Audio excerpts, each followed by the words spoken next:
Bom dia, boa tarde, boa noite para você que está assistindo mais um vídeo do Virando as Páginas. Eu vou estar falando sobre uma obra, mas eu queria dar uma explicaçãozinha para que você entenda o impacto que este livro teve para mim e o porquê que eu estou usando esta obra antes do Morro dos Ventos Uivantes da Emile Brontë, que é o livro do mês. Deixa eu falar uma coisinha. Eu tenho formações variadas. Uma delas é em teologia.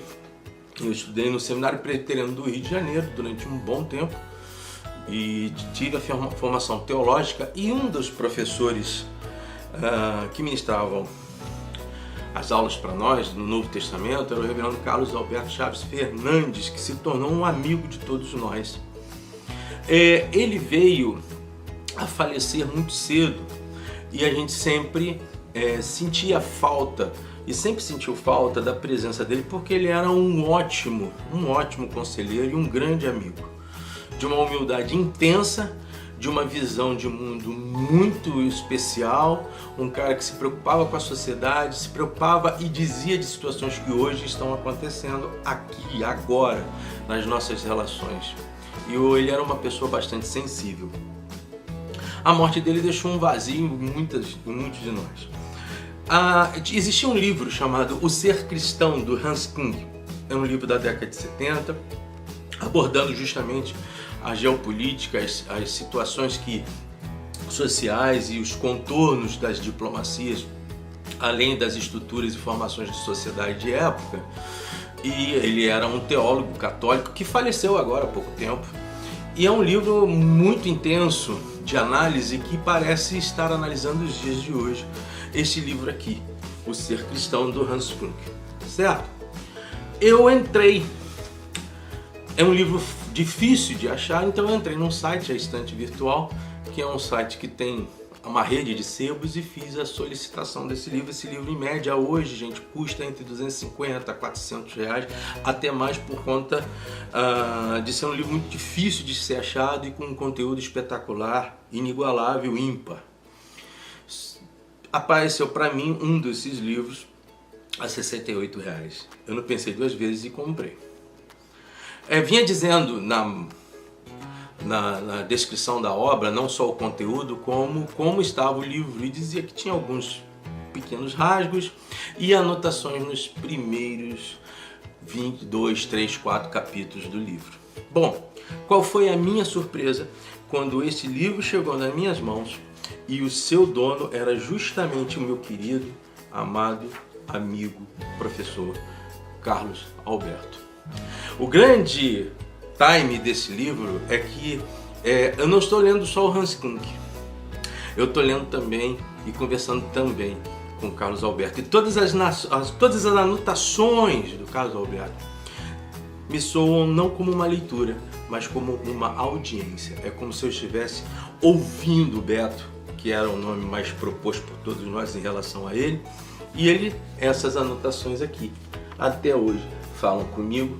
É óbvio que naquele dia eu não consegui fazer nada direito, porque este livro do Hans Kung, diferente de todos os seres cristãos, todos os livros de ser cristão que o Hans Kung escreveu, este livro que tem aqui, para mim, esse manuscrito, para mim, é um manuscrito vivo.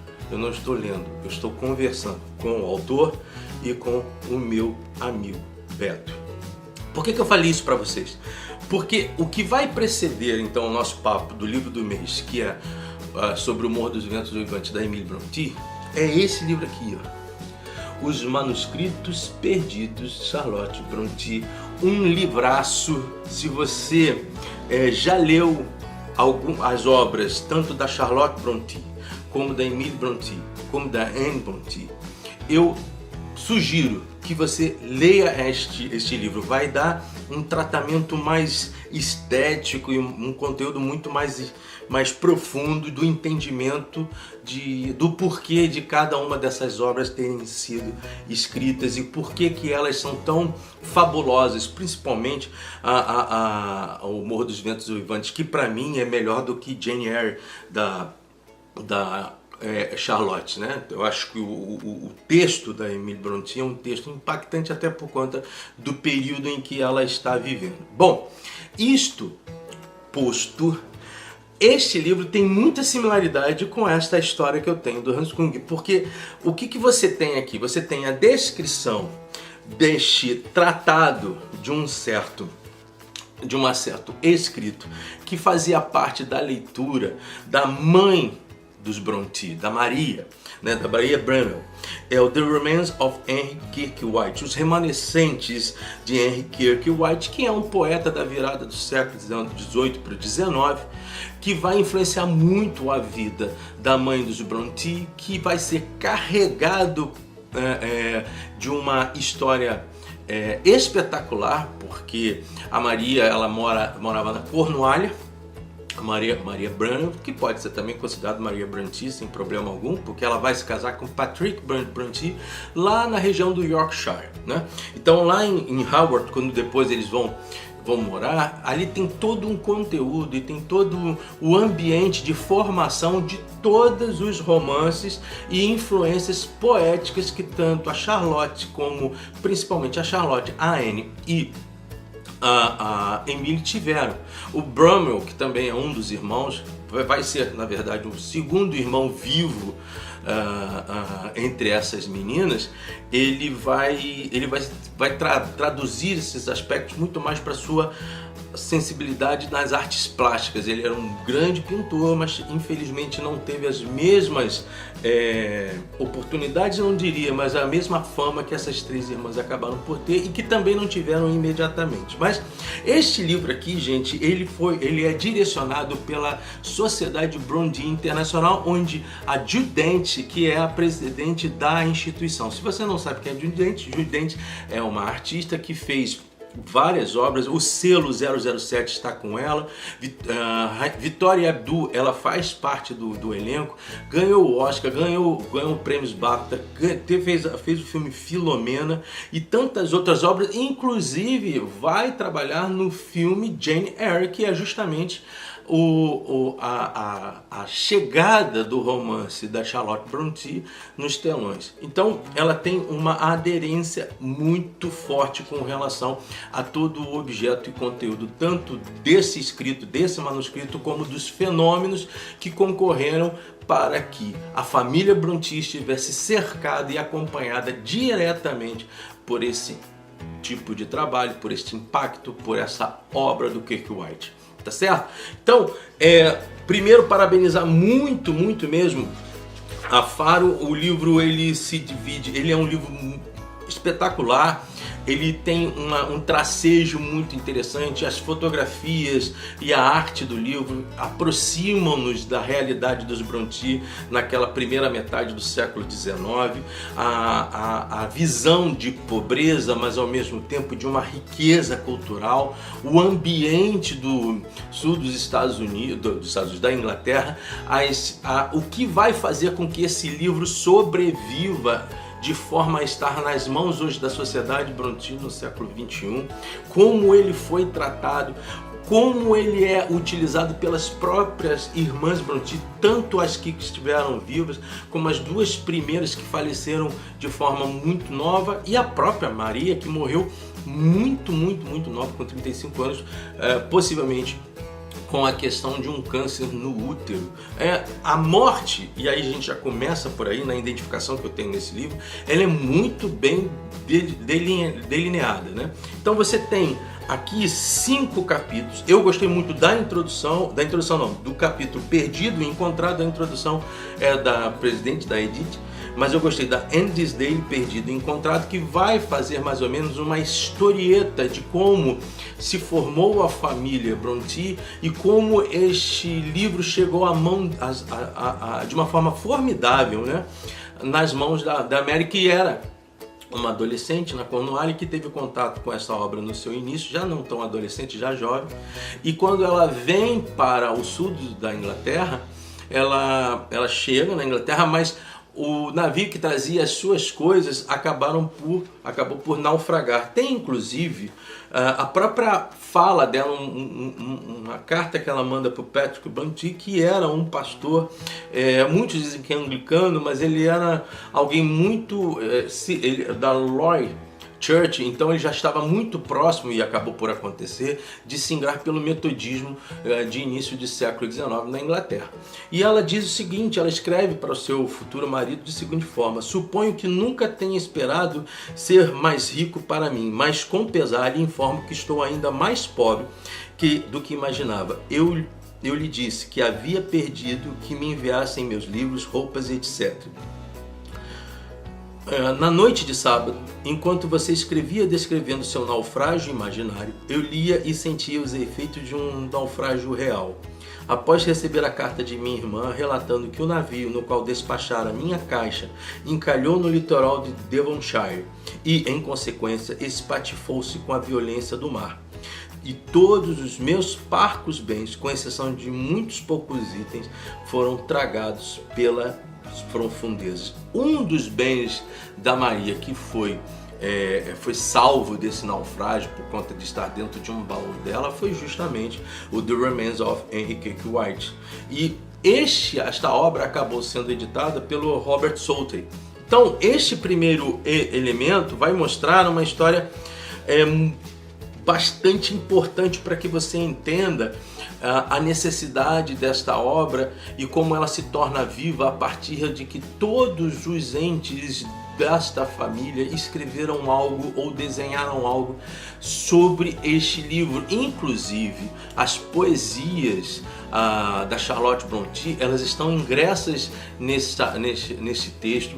Você tem as falas e a escrita do próprio Patrick Brontë, entristecido pela situação da morte da sua mulher, que morreu de forma muito, muito nova. E aí eu falei sobre a questão da morte que está ingressa nesse livro.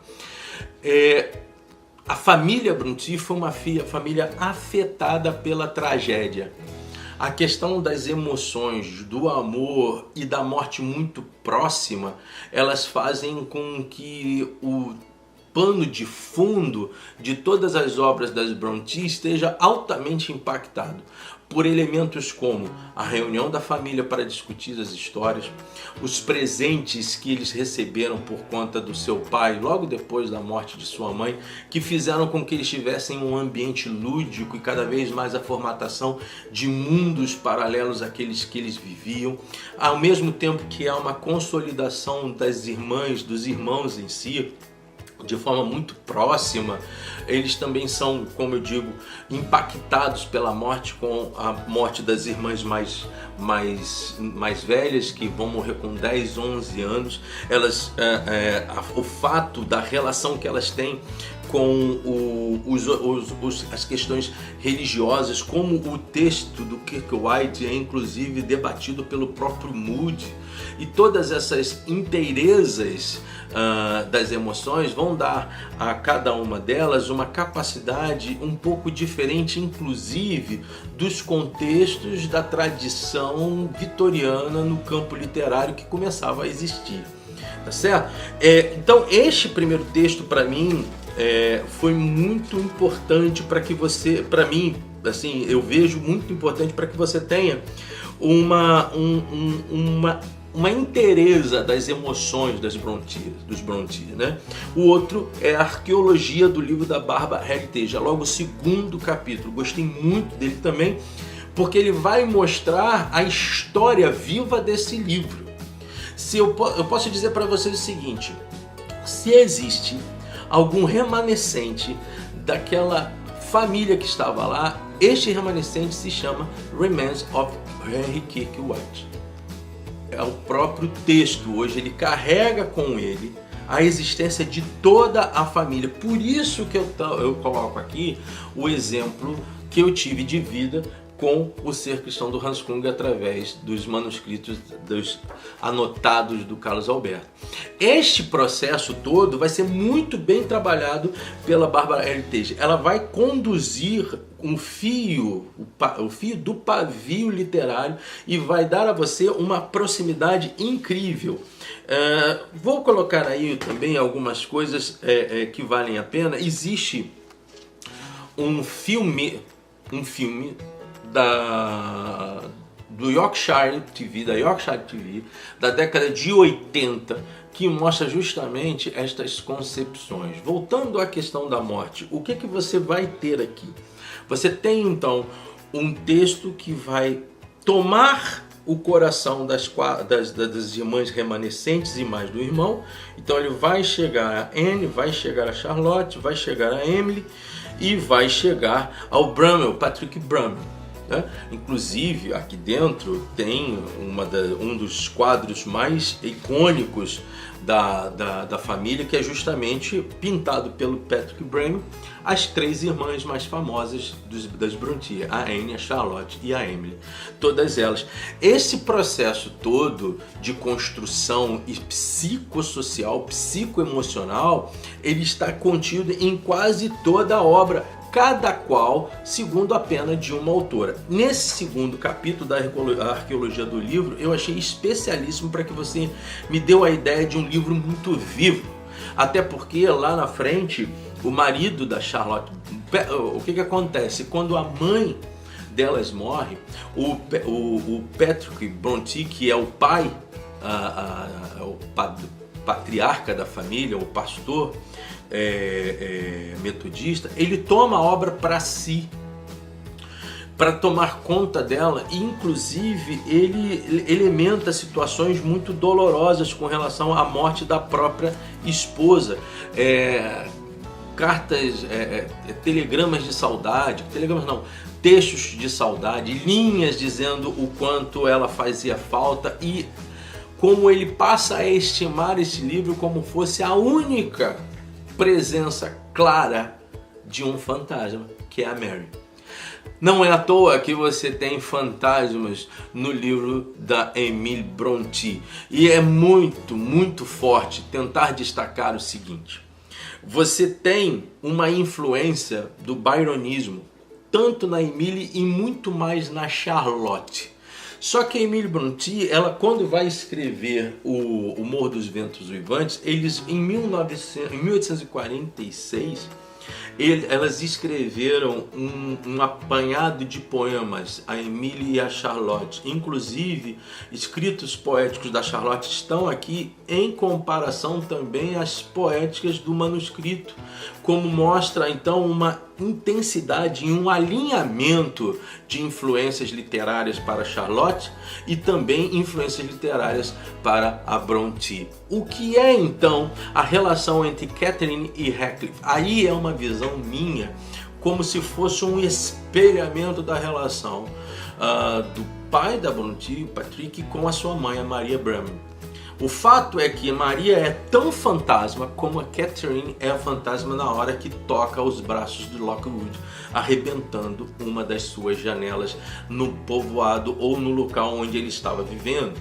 As relações, então, entre uma família, constando aqui a ideia lá do Morro dos Ventos Uivantes, muito tensa, muito vazia de vida e muito vivendo segundo tradição a morte e o certo rancor do Heathcliff diante do passado, é algo afetado a partir das relações que esta família tem com a morte.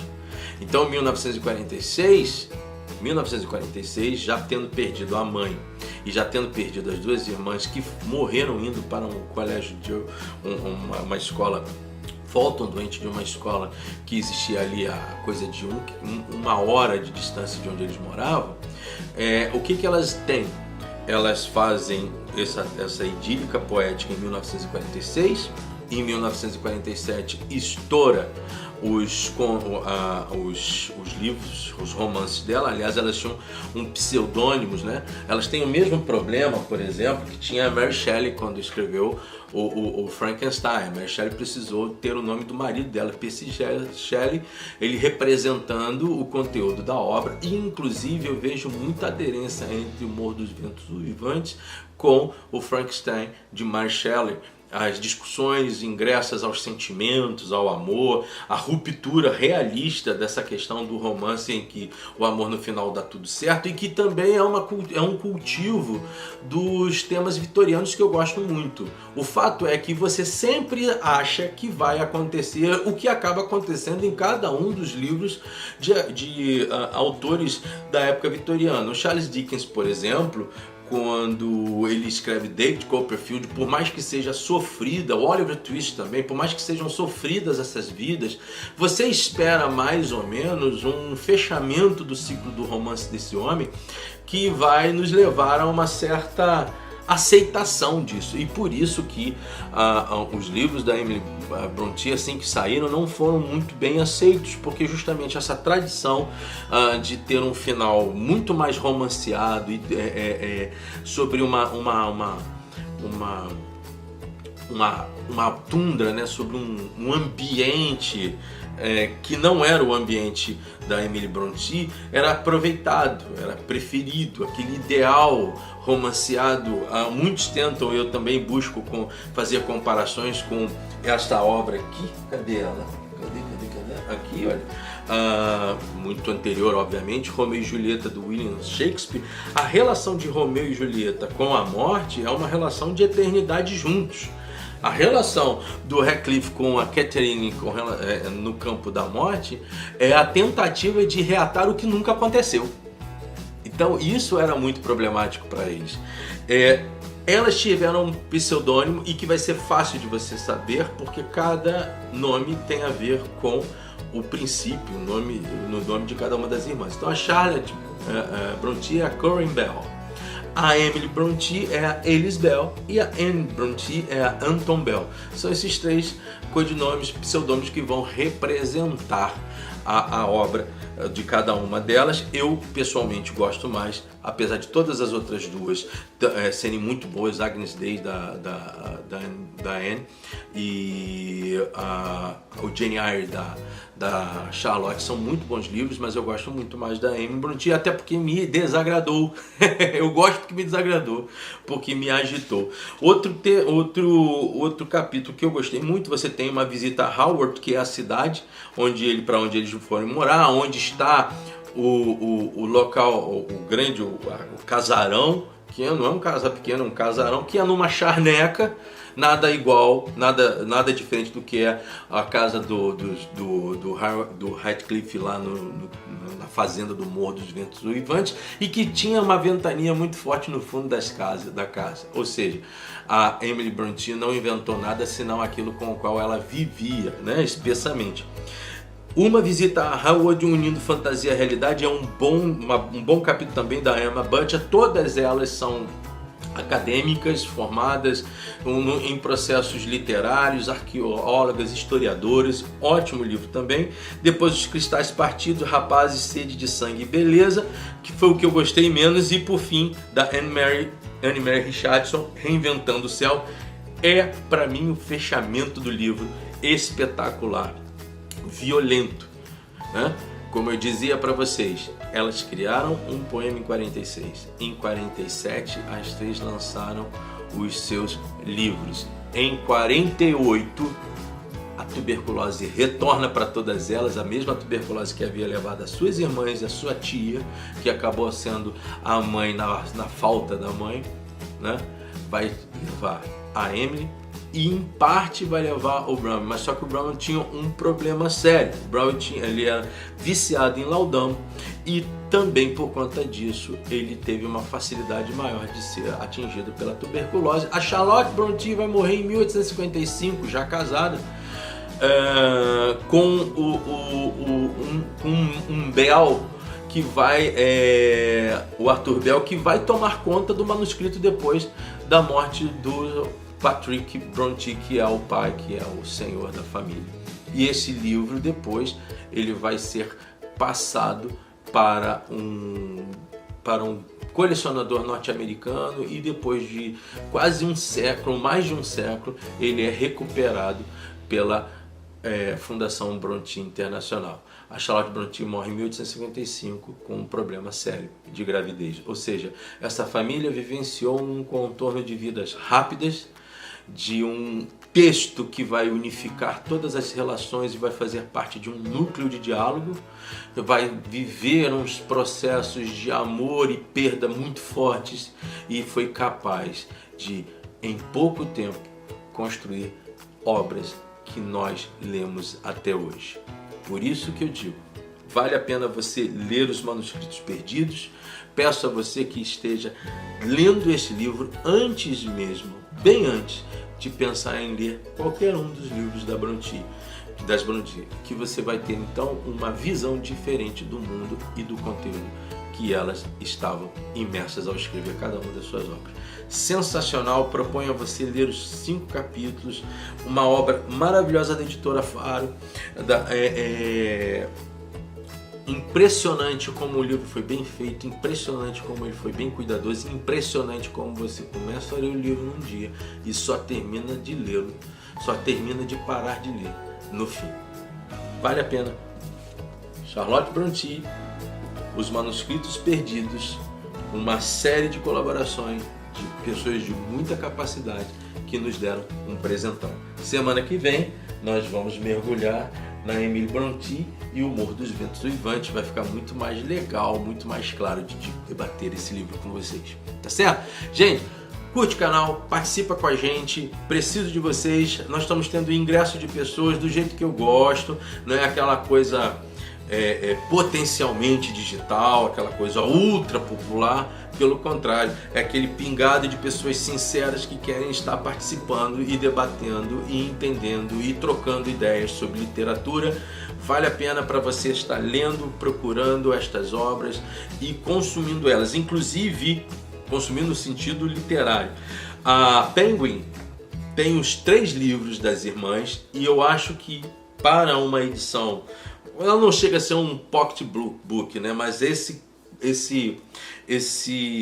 selo da Penguin em seus clássicos, gente, eu tenho lido ótimas traduções, capacidade imensa de trazer pra gente obras muito bem feitas, muito bem editadas, que são fáceis de serem lidas, porque elas foram feitas com muito carinho.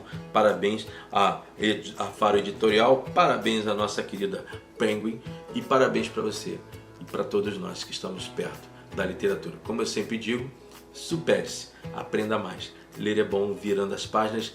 Esteja conosco, tem muito livro até o final do ano, se Deus quiser. Vamos superar os nossos problemas com leitura, com amor, com tranquilidade, com unidade e também tendo as surpresas que eu sempre acho que é dele lá em cima, sobre livros que estão vivos até hoje. Grande abraço, um beijo para todos vocês.